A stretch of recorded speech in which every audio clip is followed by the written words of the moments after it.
Welcome to NTD News Today. I'm Kevin Hogan. Let's take a look at our top stories. Former Arizona gubernatorial candidate Kari Lake continues to take her electoral fight through the court system. The former TV anchor has filed 2 appeals. A watchdog group says tens of thousands of Wisconsin votes in 2020 cannot be tied to a valid address. The group says this could have changed the outcome of Wisconsin's results. More children in the hospital after consuming marijuana-laced edibles. We hear from an expert who says a fresh dose of common sense within the cannabis industry can help reverse this trend. Amid sweeping COVID-19 outbreaks in China, a phenomenon known as white lung is fueling concerns about virus mutations. And a temporary ceasefire for the war in Ukraine. President Putin has ordered Russian troops to hold fire for 36 hours to mark Orthodox Christmas.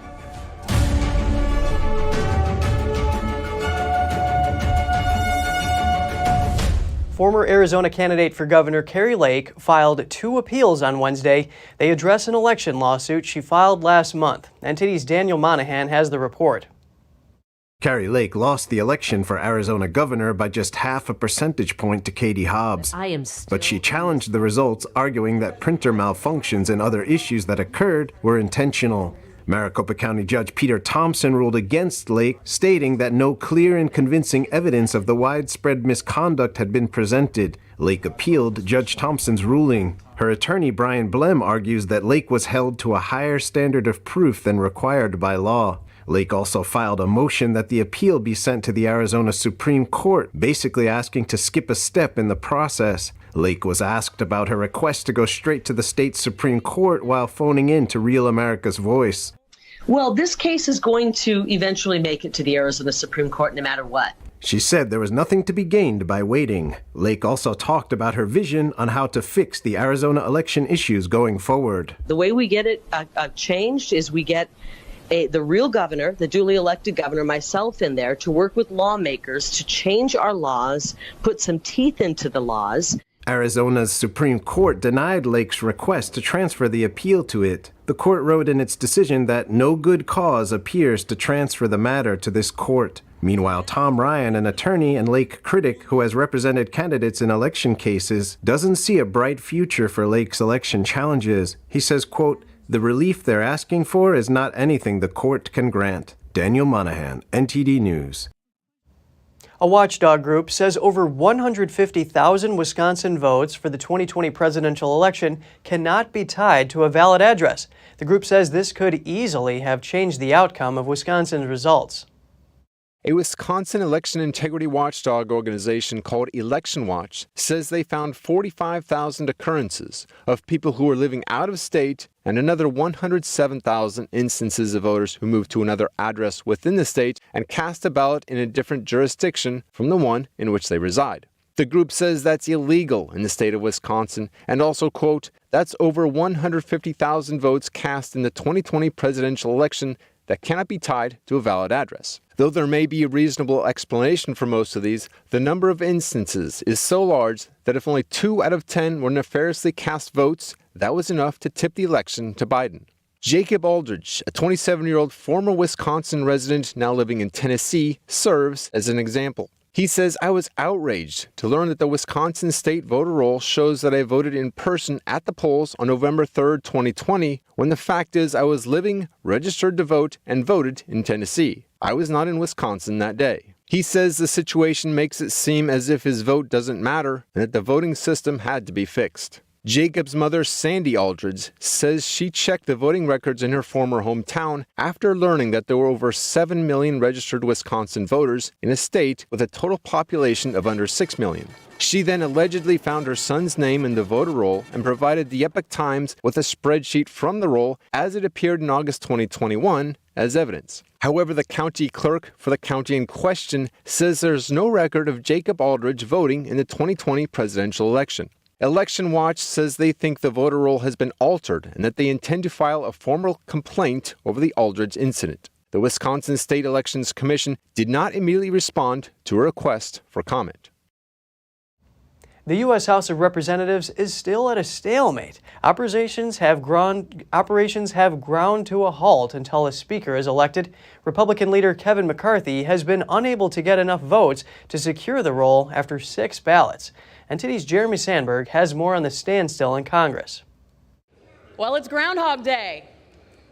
Again. After the 4th, 5th, and 6th round of votes, a House Speaker has yet to be elected. The House adjourned for the night with little to no progress. McCarthy actually lost one supporter, with Representative Victoria Spartz of Indiana voting present in the 4th and 5th rounds. It's the first time in 100 years that the House has failed to elect a speaker on the first vote. Democrats are using the opportunity to criticize Republicans. Words like chaos, confusion, and disarray are being thrown around. The contrast between House Democrats on the chaos and confusion taking place on the other side of the aisle could not be more clear. President Biden called the situation embarrassing. To be able to have a Congress that can't function is just embarrassing. We're the greatest nation in the world. How can that be? Republicans, on the other hand, say nothing good comes easy. Democracy is messy, but I think that the opposite is unthinkable. The House can't kick off the new Congress or even swear in new members until a speaker is elected. They can't form committees, put forward legislation, or investigate the Biden administration until the matter is sorted out. 20 Republicans stand in the way of McCarthy's bid. We're not going to take any more of Washington being broken. We're going to do something for the American people, and we're going to fix it. And is it going to be painful? And is it going to be difficult? Yeah, it probably is. That's why it took 100 years. McCarthy had just 201 votes when the night ended. He needs 218. Republican Representative Byron Donalds of Florida was nominated 3 times by his conservative colleagues as an alternative. Other choices put forth are Representatives Steve Scalise and Jim Jordan. Both say they back McCarthy. Kevin told me, he said, when the toughest times in life are when you get knocked down, the question is, can you come back? And I've always seen him be able to do that. Democrats continue to nominate Representative Hakeem Jeffries as their choice for Speaker. Jeffries is taking over as party leader. He won the most votes overall, 212.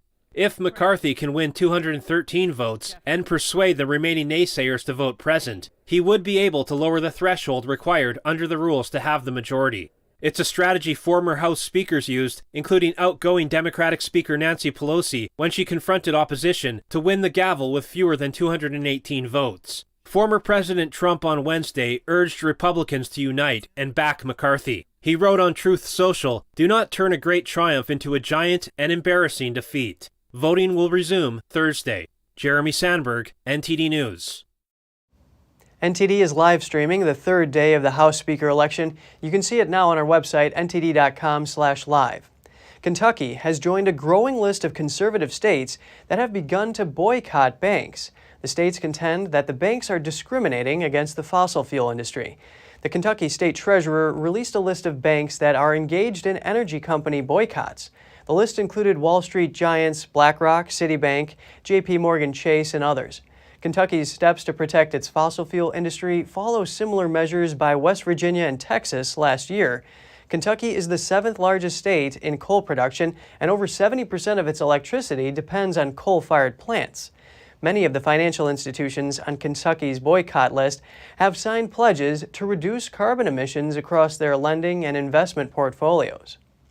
Florida Governor Ron DeSantis is asking all state universities to report their spending on critical race theory, as well as on diversity, equity, and inclusion programs. The governor's office said it sent a memo last week to the Florida Department of Education and Florida State University asking for a breakdown of spending. As part of the request, the universities must list the number of programs and positions tied to those initiatives. That, plus the total amount of money supporting those programs and how much is paid by the state. Turning now to drugs in America. More children are ending up in the hospital due to sickness from eating treats laced with marijuana. That's according to the American Academy of Pediatrics. I wanted to learn more about what is driving this trend, so I spoke with one of the top experts in the U.S. on this issue. Joining us now to discuss is Ben Cort, author of Weed Inc., The Truth About the Pot Lobby, THC, and the Commercial Marijuana Industry. Great to have you on the show today, Ben. Thanks. It's nice to be here. I appreciate you having me. The number of children under 6 years old who were exposed to edible cannabis products was over 14.5 times more in 2021 than in 2017. What do you think is contributing to the rise?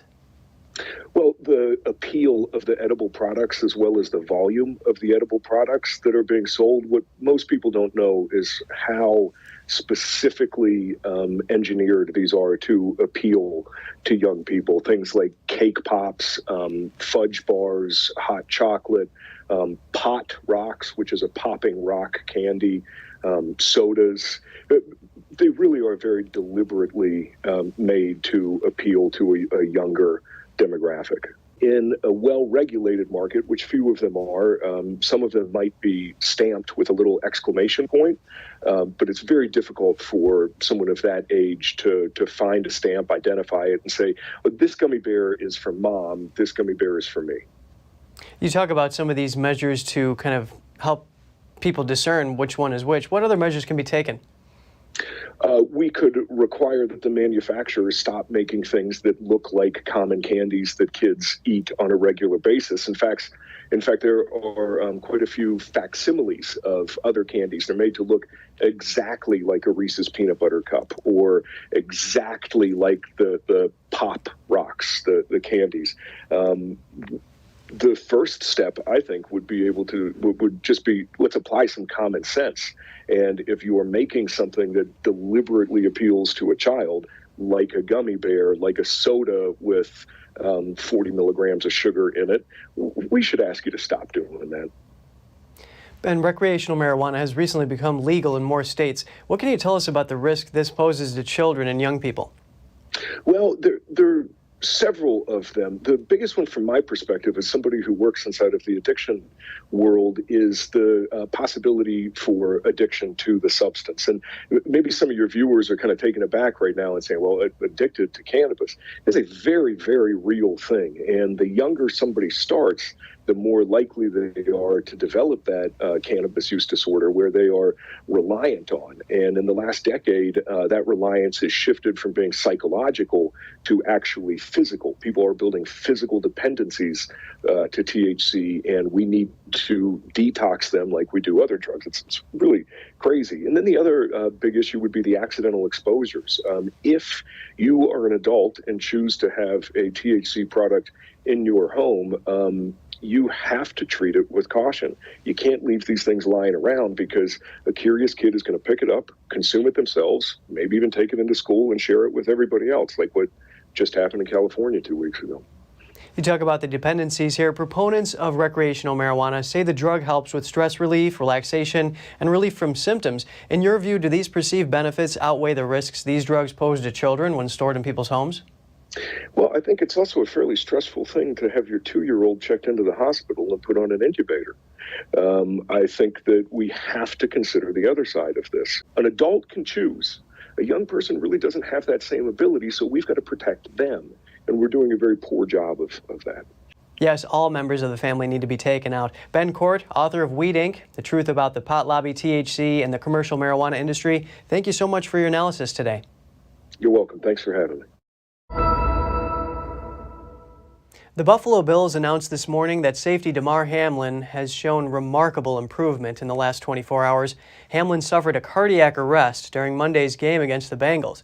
The team says he remains critically ill, but his lungs continue to heal, and it looks like he doesn't have brain damage.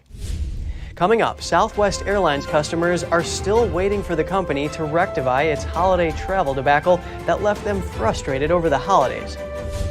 And extreme weather conditions hit California, bringing heavy rains and strong winds. Northern California faces the threat of power outages and deadly flooding. More in just a moment here on NTD News Today.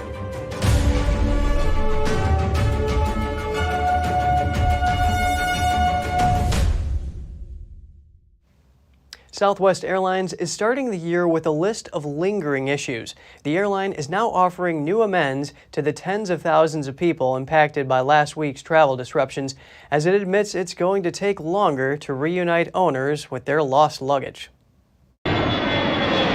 New year, same issues. Southwest Airlines is dealing with several lingering concerns following the holiday travel meltdown that left thousands of people and their luggage stranded all over the country. You want to be angry, but you know there's nothing you can do, and you're at their mercy. Toya Martin says she's still waiting for Southwest to return all her items. As the airline said in an internal memo, many bags are still in limbo and will require several more days to reunite passengers with their lost items. Southwest is aiming to make amends for last week's cancellations that disrupted countless holiday plans. The airline now offering 25,000 frequent flyer bonus points worth about $300 in addition to reimbursements and refunds. I think we're going to end up fixing this going forward. The offer and the luggage update come as the airline faces a growing list of serious matters to tackle in 2023, including multiple investigations, heightened scrutiny from investors, and at least one lawsuit over its cancellation of nearly 16,000 flights at a peak holiday travel time. That travel chaos has some loyal customers questioning their trust in the airline. I don't think I will ever use Southwest, and I love Southwest. I love Southwest, but this has been a nightmare. And while Southwest appears to have recovered from those massive disruptions, some of its workers say the airline should focus on repairing the back-end infrastructure that contributed to the problems in the first place. Definitely going to be pressing the company very hard on making sure things get fixed. U.S. Senate Commerce Committee Chair Maria Cantwell on Wednesday said the panel intended to hold hearings after Southwest Airlines' recent meltdown. In July 2021, the Department of Transportation proposed new rules to require passenger airlines to refund fees for bags that are significantly delayed and for services like onboard Wi-Fi that do not work. On Wednesday, the department said it would combine the delayed baggage proposal with another proposal released in August. That one would require airlines to provide non-expiring vouchers when passengers are unable to fly for certain pandemic-related reasons. It expects to issue the final rule by November 2023. In California, high winds and heavy rains are sweeping through the state. According to ABC and CBS News, the storm has killed at least 2 people, including an infant.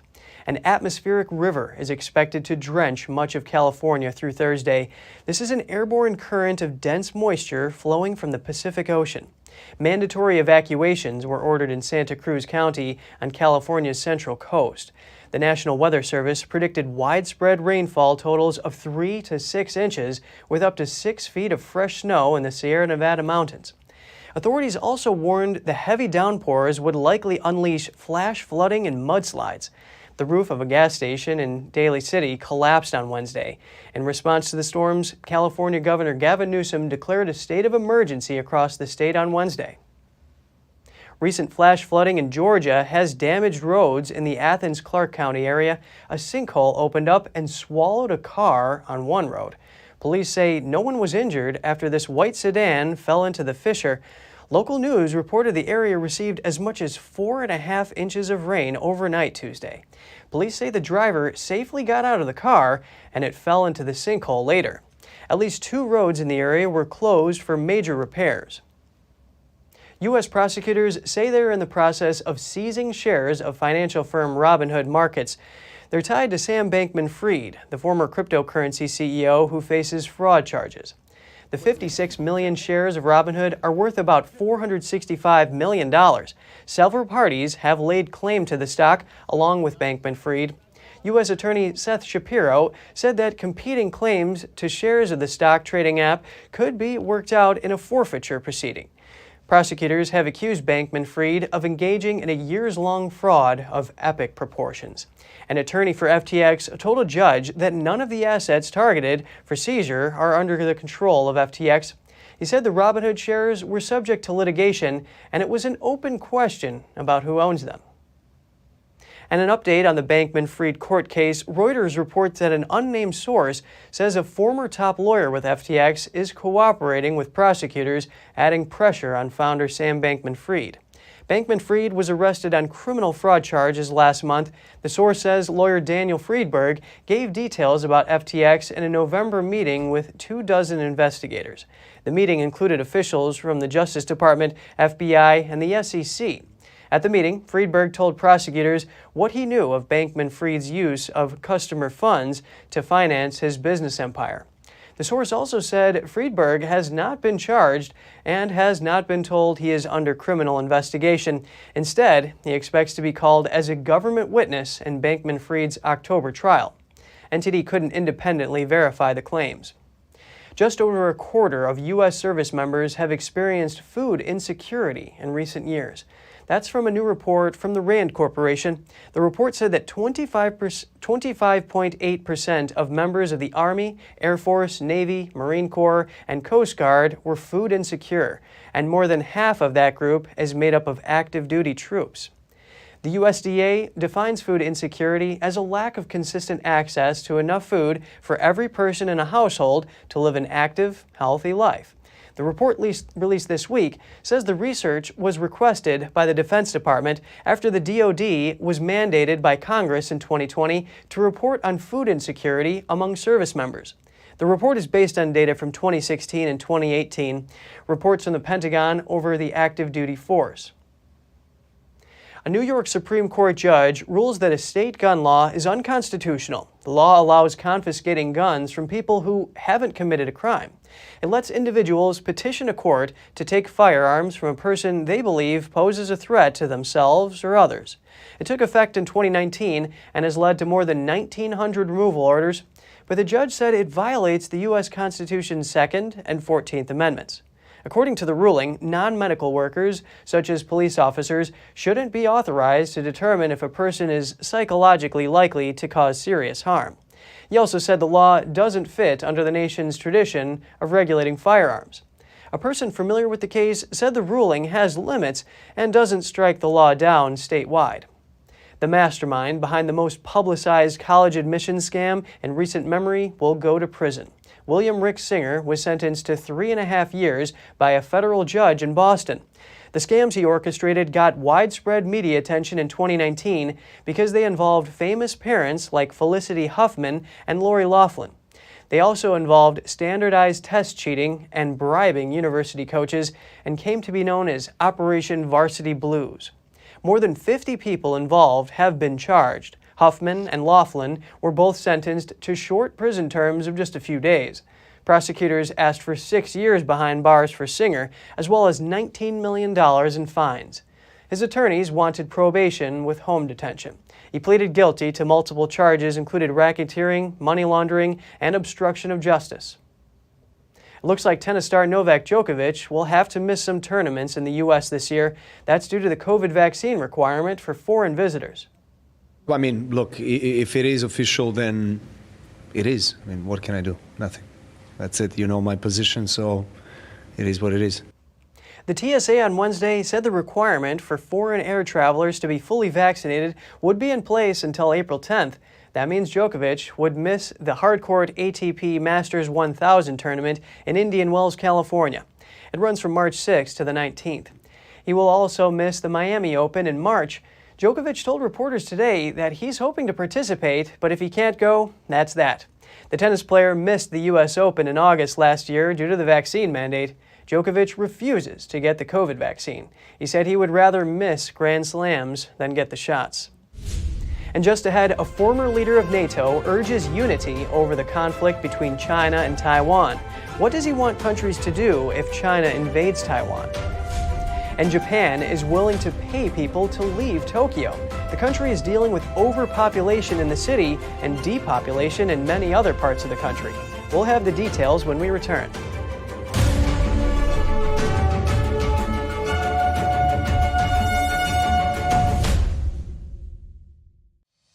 We're entering an unprecedented period of economic turmoil. The economy is unstable, our government is in shambles, and the global war on energy has created a domestic crisis. Americans need a way to protect their financial future. One way to ensure your wealth in retirement is by purchasing physical gold and silver. We can help. You can roll any part of your retirement account into a gold or silver IRA. Better yet, you can open a gold or silver IRA in 5 minutes or less using our online application. Preserving your family's financial legacy is a choice that's always available to you. And when you're ready, we're here to help. Call us and speak to one of our IRA professionals. Let's build your financial legacy together. GSI Exchange, wealth for generations to come.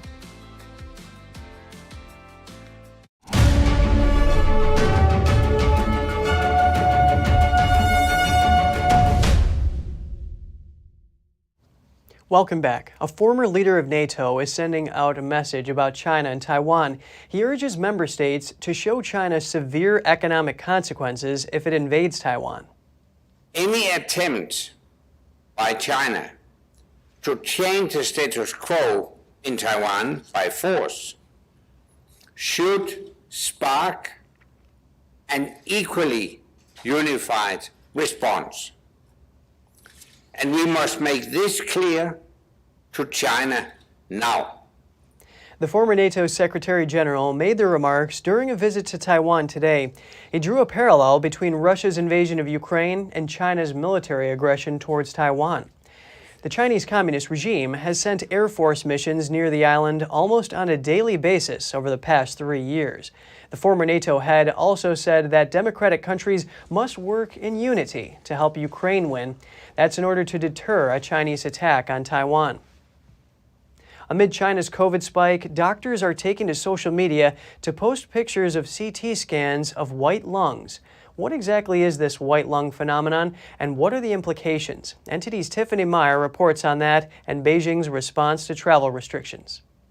A pattern is emerging from China's sweeping COVID-19 infections, and it's sparking concerns about whether the virus has mutated or whether earlier strains of COVID-19 are driving the ongoing outbreak. Chinese citizens are dubbing the phenomenon white lung. It refers to how some COVID-19 patients' lungs have turned partially white on CT scans. To clarify, it doesn't mean their lungs have turned white. The white appearance on CT scans indicates fluid and infection in the lungs, putting the patient in a serious condition. Healthy lungs should appear black on CT scans. Chinese doctors have flocked to social media, posting videos of patients who have the so-called white lung syndrome. Let's take a look at a video clip from a doctor working at a Beijing hospital. The CT scan comes from a 78-year-old male who died of COVID. Look at this patient. Both of his lungs have turned white on CT scans. This is the so-called white lung phenomenon. It's a very typical symptom of viral pneumonia. In another video, an unnamed doctor said he diagnosed 120 patients in 8 hours, and that about 12% of them had the white lung phenomenon. This is a CT scan of a 28-year-old patient. Look at the large patches of ground glass opacity in the lungs. This is a 48-year-old patient. The black parts of the lungs are healthy. The white area is appearing on both sides of the lungs. These are the lungs of a 65-year-old female.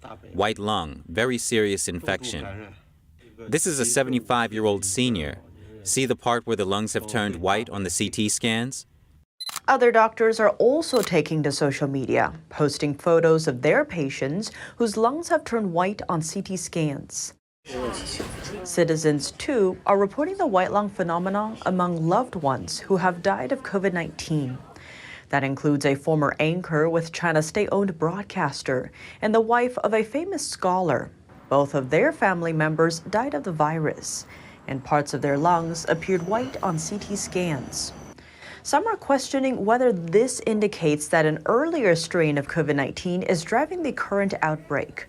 The white lung phenomenon was common when the pandemic first broke out in China, and studies show that Omicron tends to spare the lungs. Responding to the concerns, China's top health authority said white lung has nothing to do with the original COVID-19 variants, and that a considerable number of patients with such inflammation can return to good health. Dell plans to stop using China-made chips by 2024. The computer maker has also told suppliers to reduce the amount of other made-in-China components in its products. The company has concerns over U.S.-Beijing tensions. It told suppliers late last year that it aims to lower meaningfully the amount of China-made chips it uses. That includes chips produced at facilities owned by non-Chinese chip makers. The move is the latest example of how the U.S.-China tech war is speeding up tech companies' efforts to move production away from China. Staying in China, a passenger suddenly attacked a flight attendant before takeoff. He seemed to be afraid something terrible would happen to the plane. This was on a Tuesday flight from Beijing to Shanghai.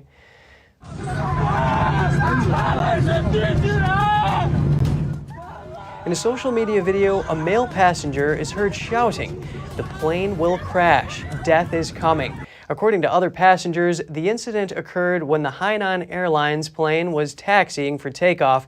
The man rushed from the back of the plane to the front, trying to open the cabin door. Staff and passengers then wrestled him back to his seat. Despite being subdued, he reportedly kept repeating, "Death is coming and the plane will explode." The chaos lasted for about 40 minutes before police came to take him away. Hainan Airlines eventually canceled the flight, citing public safety concerns. A railway police officer saved a passenger's life in India last weekend. It all went down after a rider fell while departing a still-moving train. The Ministry of Railways released the harrowing footage on social media. It shows the passenger falling. He was then dragged along with his legs dangling between the moving train and the platform. It also shows the officer running to pull him clear of danger. The ministry cautioned passengers from boarding or departing moving trains. And over in Japan, the government is coming up with a new plan to deal with uneven population distribution in the country. It's planning to pay families to leave Tokyo. From April 2023, parents in Tokyo will be able to receive roughly $7,700 per child if they move to a less populated area. This is 3 times what is currently being offered. The money will apply to single parents and families with children under 18. The Tokyo metropolitan area has a population of around 37 million. To combat overcrowding, in 2019, the Japanese government began an initiative to attract people to regional areas with declining populations. And if you have any news tips or feedback for the show, don't hesitate to email us at news.today@ntd.com. Still to come, a group of convicts in Russia bought their freedom by fighting in Ukraine on Russia's side. They were released by a group of Russian mercenaries who recruited them. And Belarus puts a Nobel Peace Prize winner on trial. He co-founded a human rights group and now sits in court behind bars. More shortly here on NTD News Today.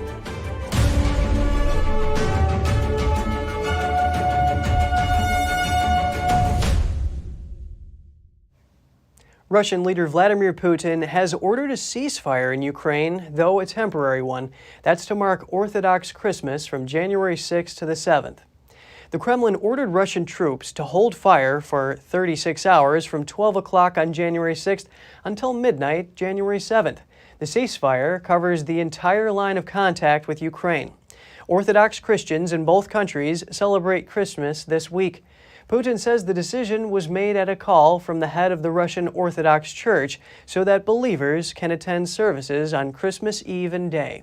Ukraine has yet to respond, but Kyiv previously called the idea a trap. Some Russian convicts have gained freedom after fighting in Ukraine.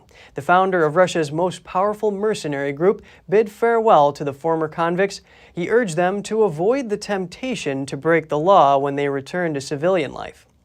The Wagner Group's founder recruited thousands of men from prisons after the war in Ukraine started. He offered them freedom in return for serving in some of the most dangerous battles in Ukraine. The Wagner Group was originally staffed by battle-hardened veterans of the Russian armed forces.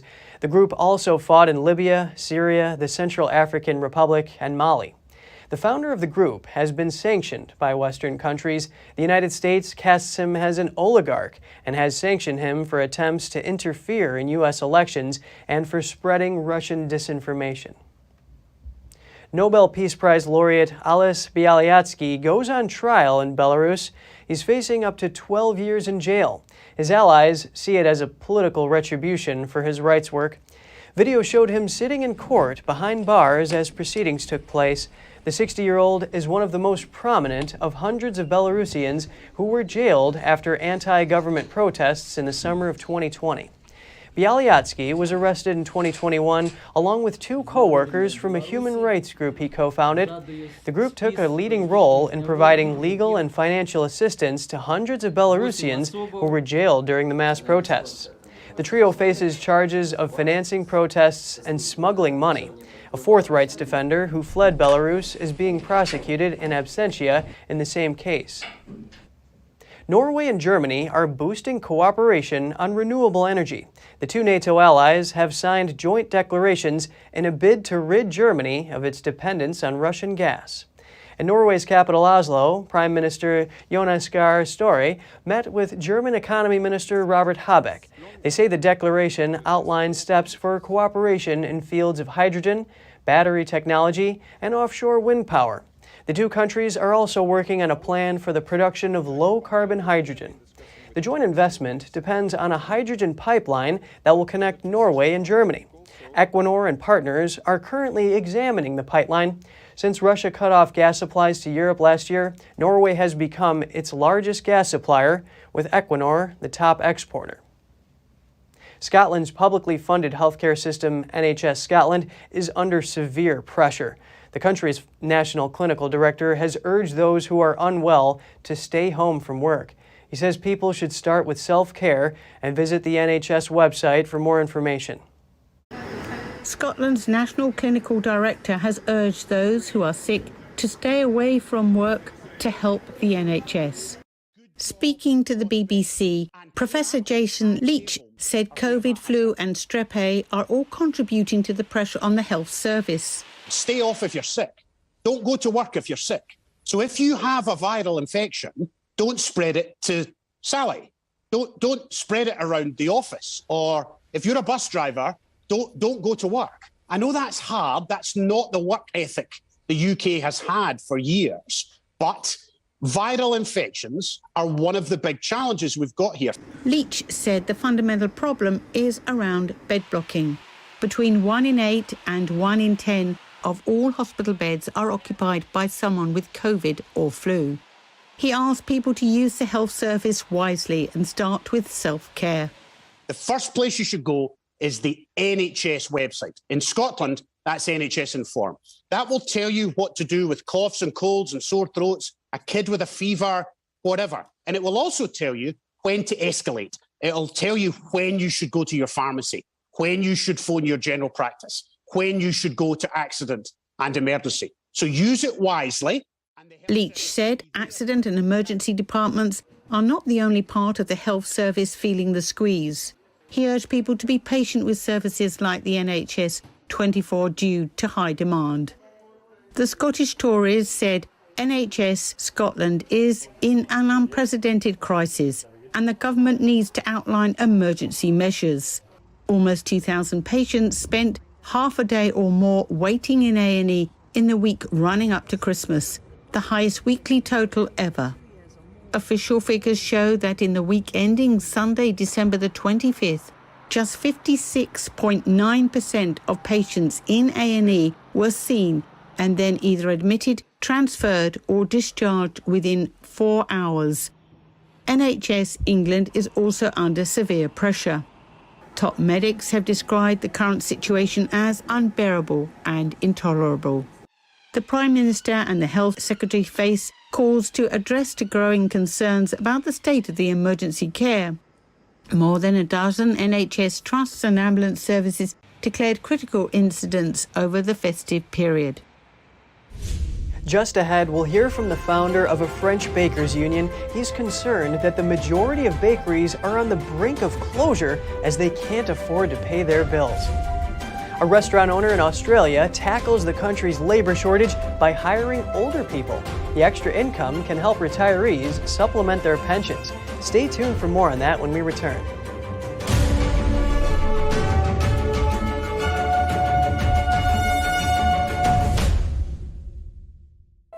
The Fixture Pioneer, CGM. Professional AI intelligent fixtures. All-round integration of 4 systems. High precision, high durability, high quality. 2-micrometer repetition accuracy. More than 80 patent certificates. ISO 9001 approved. Precision clamping to meet your every need. CGM has it all. Pride of Taiwan, CGM.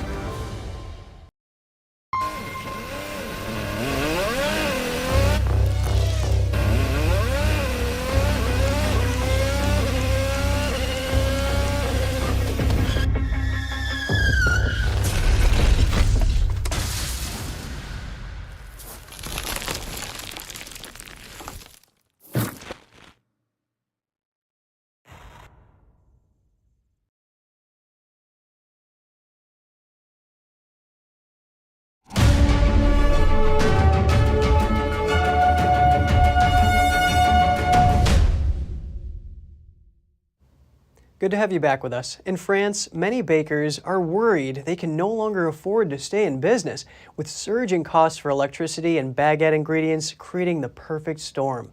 The French government promised financial support, but bakers say it won't be enough after a tenfold jump in electricity bills. NTD's France correspondent David Vives spoke to the founder of a bakers union who fears many bakeries will go under in the coming months. The iconic French bread is at risk from surging energy prices. According to the French Bakers Union Grain de Blé, 80% of bakers could go bankrupt in the coming months, largely due to energy costs.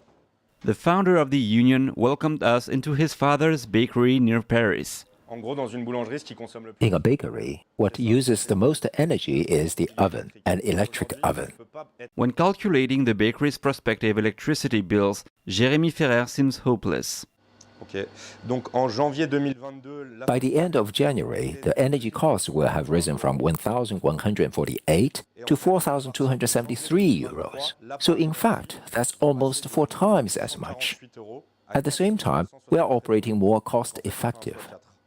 The bakery had to fire an employee. To reduce costs, Jérémy and his brother Quentin came back to help out with the business. Quentin says his wish is to continue the bakery with his brother once their father retires.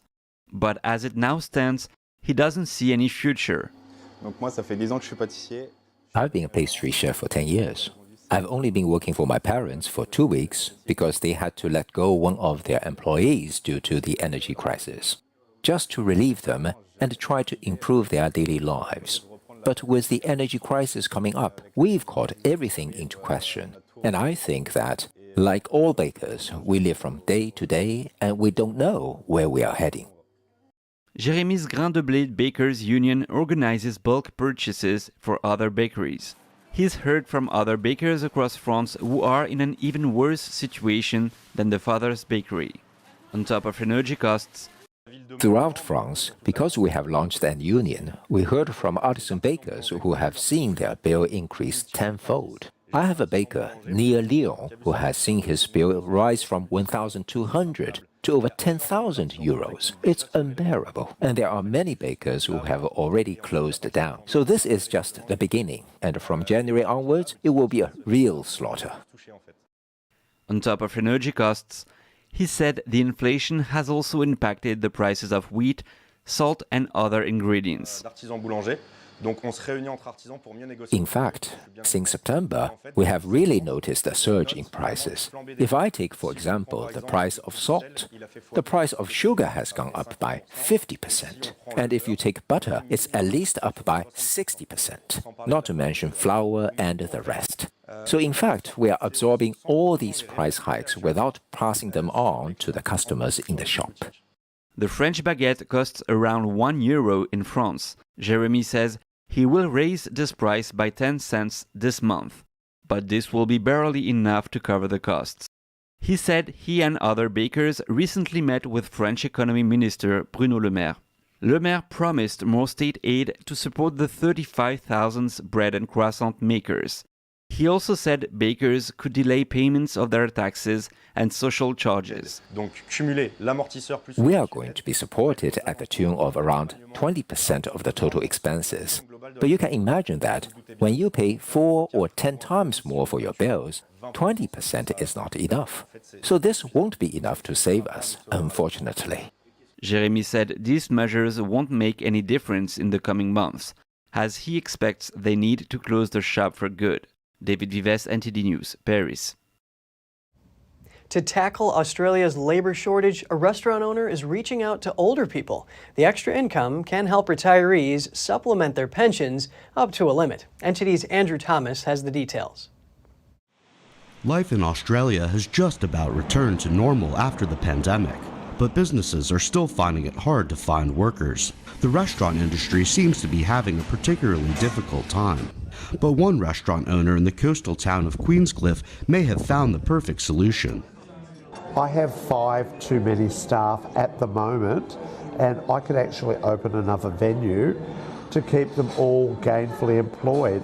So we've got 2 74-year-olds, a 70-year-old, and then we've got 57, 60, 64, 66, 67. This seems unlikely in the current economic climate, but his trick is actually simple and old school. The businessman simply printed and distributed 42,000 postcards in his area, calling baby boomers to re-enter the workforce. His job listing got the attention of many. They say you can't teach an old dog new tricks, but I have to say we've taught all of our oldies new tricks. For 360Q employee Susan Burston, the dignity of work is satisfying. It makes me feel better, and I love putting in, I love contributing. 360Q employee Kenton Savage appreciates the physical and psychological benefits of working. Lockdowns and other pandemic policies bankrupted Savage's business and disrupted his retirement plans. I think it just keeps me fit and healthy and happy. I have to work. The pension doesn't pay enough for us to survive. But there are still limits to how much pensioners can make. Australia's federal government has limited them to earning an extra $2,600 a year. Andrew Thomas, NTD News. Forget fancy dinners, more singles are opting to have more affordable first dates. A new survey funded by a number of dating platforms asked 5,000 single people about their dating expenses. 84% of singles say to save money, they now prefer a casual first date, and 30% say they are now more open to doing free activities. The high cost of dining out and changes to dating habits during the pandemic, like walks and picnics, are driving the shift. According to a Plenty of Fish survey of more than 8,000 users, nearly half of millennial and Gen Z singles have suggested going on less expensive, more budget-friendly dates. And in Japan, the country's biggest fish market began the new year with its annual New Year tuna auction. A bluefin tuna was sold today for over $270,000. The tuna was over 460 pounds. It was auctioned at Tokyo's Toyosu Market early this morning. The highest bidder was a high-end sushi restaurant based in Tokyo. The restaurant was also the highest bidder in 2022 and 2021. This year's price was more than double last year's highest bid. Local media reported that the tuna had been caught in the waters off northern Japan. The COVID-19 pandemic saw a slump in demand for tuna, and tuna prices had also dropped. Still to come, at a tech show in Vegas, companies compete to offer the coolest new TVs. We'll bring you the details on a wireless 4K display, a swiveling wall mount, an 8K screen, and more.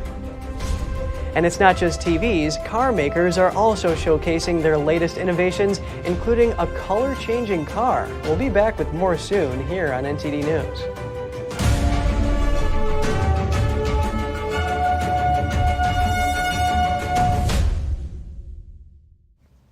A new year means new tech, and the CES Tech Show in Las Vegas is giving consumers an opportunity to see the latest products. NTD's Andrew Thomas has the details on one of LG's new TVs. CES 2023 is underway, and LG is one of many of the companies excited to display its latest products. TV cables and wires can make your living room look like a mess. LG Electronics may have a solution. The South Korean company's huge 97-inch OLED M-Series TV was unveiled at CES on Wednesday. It uses LG's Zero Connect technology to transmit 4K video to the giant TV wirelessly. Frank Lee works in LG's Home Entertainment and Brand Communication division. He described the technology. It's the world's first consumer TV to offer 4K 120 Hz video and audio transmitted wirelessly through the Zero Connect box. This box houses all the circuitry so it can send the audio and picture signals right to the television. The South Korean company also showed off an OLED Flex TV, designed specifically for gamers. At 42 inches, it's perfect for the desktop with its 40-watt surround sound Dolby speakers. Plus, you can resize that screen from 42 to 32 to 27 inches. CES 2023 opened to the public on January 5th in Las Vegas and runs through January 8th. Andrew Thomas, NTD News. Not to be outdone at CES, Samsung says 8K televisions are the future of home entertainment. Here's more on the South Korean company's latest TVs. All the latest Samsung TVs are on display at the CES Tech Show in Las Vegas. The show runs from January 5th through the 8th. The company's products range from mainstream to high-end. This year we're focusing heavily on customization and connectivity. We have TVs that can be used anywhere a consumer is watching TV, from outside for a freestyle like this to sitting at home and watching one of these beautiful screens. Samsung has announced its latest 8K TVs. Its Quantum Matrix Technology Ultimate delivers 4000 nit brightness with 14-bit contrast. The future is 8K, and the future is here with Samsung. We are so proud of our Neo QLED 8K TVs. Everything you're watching is upscaled in 8K, and it gives you the best picture quality and viewing experience, just like a movie theater at home. But industry experts question whether these screens really are the future of TV.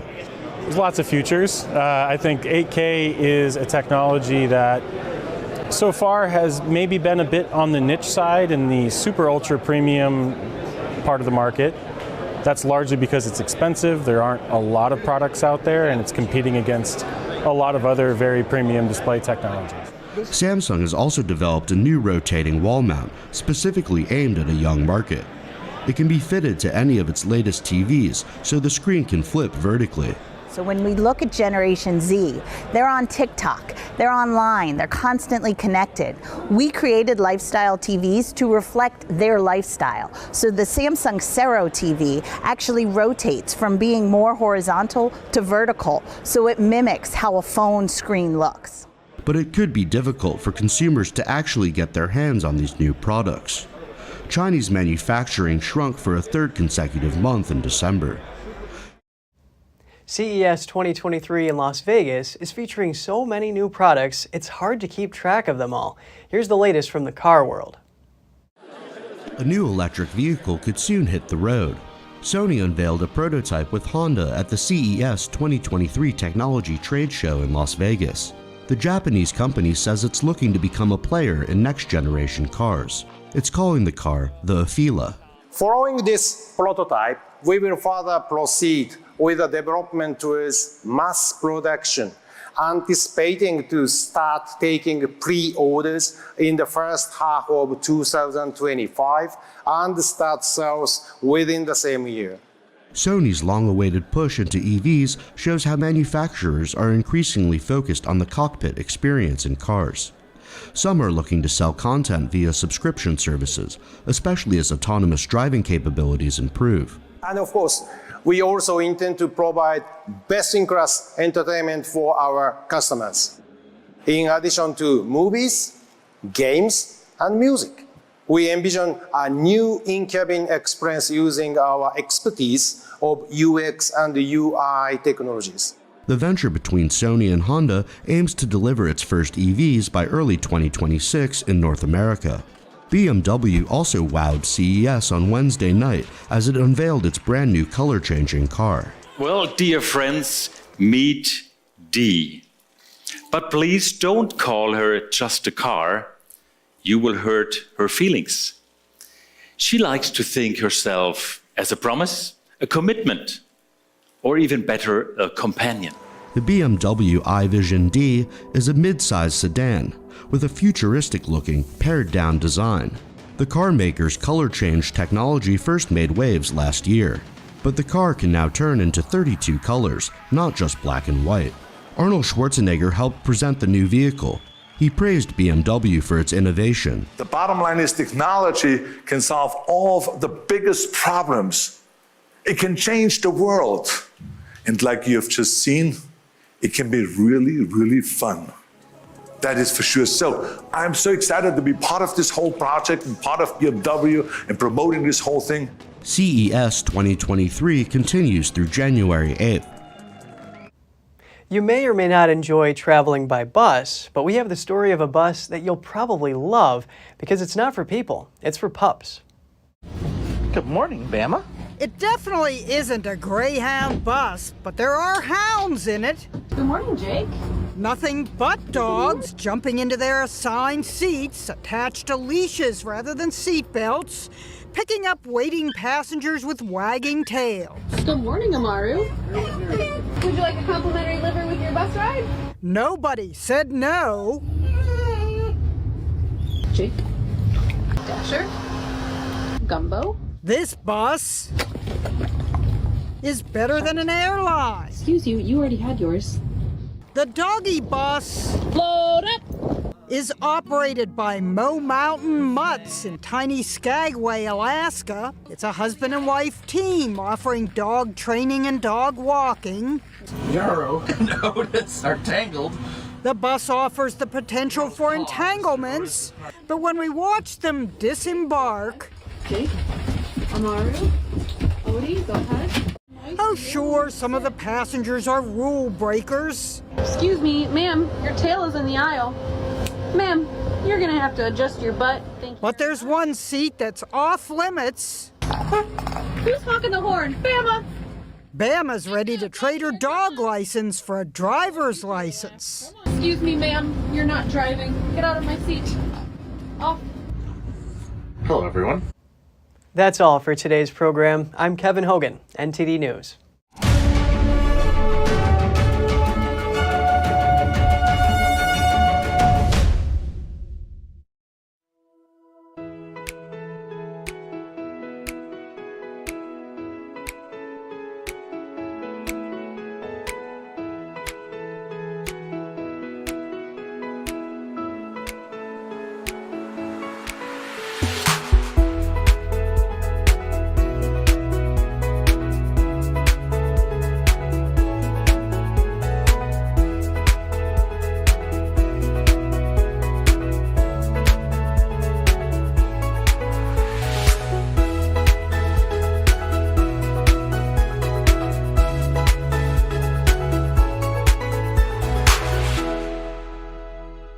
Thanks for watching us on YouTube. Did you know YouTube only keeps selective videos on its platform? So if you want to make sure you get the full picture, just subscribe to our newsletter. Go to newsletter.ntd.com and sign up. It's free.